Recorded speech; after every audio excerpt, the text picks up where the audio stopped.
La forêt de Verdun.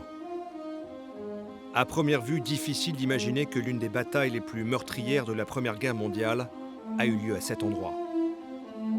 Mais très vite, à hauteur d'homme, apparaissent les stigmates, les traces indélébiles d'une lutte féroce, livrée ici par 2,5 millions de combattants.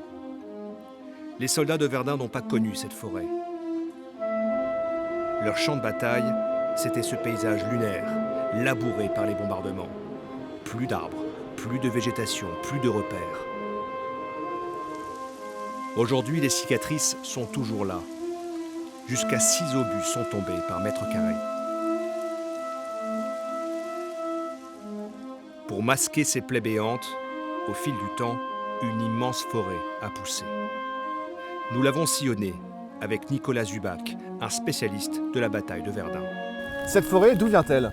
Cette forêt, en fait, elle a été plantée après la Première Guerre mondiale. Tout d'abord, dans un premier temps, c'était des friches laissées par la bataille. Et au fur et à mesure, on a replanté afin de masquer toutes les cicatrices du sol. Qu'est-ce qu'il y avait avant la Première Guerre mondiale ? Alors avant la guerre, il y avait des forêts, mais qui ne recouvraient pas tout le terrain. Forêts qui étaient d'ailleurs aménagées pour les besoins de l'armée. On était sur une place fortifiée. Mais à côté de ces bois, vous aviez des terres cultivées, des vergers et des vignes. Est-ce qu'on pourrait aujourd'hui récupérer ces terres pour en faire quelque chose ? Ce serait impossible. Pendant la bataille, il y a eu 60 millions d'obus qui ont été tirés. Une grande partie n'ont pas explosé. Le sol est totalement pollué par les projectiles. Au détour des chemins, le passé refait surface. Un ravin, une colline particulièrement disputée, une position stratégique. Cette tranchée à moitié comblée, par exemple, on l'appelle le boyau de Londres. C'était une artère vitale, empruntée chaque nuit par les soldats pour monter ou descendre du fort de Douaumont. Et grâce à ce chemin creusé dans la terre, ils pouvaient échapper aux tirs ennemis, apporter du ravitaillement, des munitions, faire passer des messages. Et le tracé en zigzag devait permettre d'éviter les ravages d'un tir en enfilade. Sur cette photo d'époque, prise exactement au même endroit, le paysage est totalement dévasté. Un peu plus loin, les vestiges d'une position fortifiée. L'ouvrage de Froid de Terre était un point clé de la défense française, l'un des derniers à tenir lorsque les Allemands ont lancé toutes leurs forces pour percer le front et ouvrir la route de Verdun. Le 21 juin 1916, les Allemands passent à l'attaque. Ils bombardent pendant 3 jours, sans interruption, cette position. Les 150 Français postés en garnison résistent. Aujourd'hui encore, on le voit, le sol est modelé par les cratères d'obus et il faut imaginer des combats acharnés au milieu des gaz asphyxiants, dans la boue et les trous d'eau. Les Français sont au bord de la rupture. Dans cette résistance désespérée, une autre place forte va jouer un rôle capital. Aujourd'hui, la forêt masque presque ce qu'il reste du fort de Souville. En mars 1916, le front est à quelques kilomètres d'ici.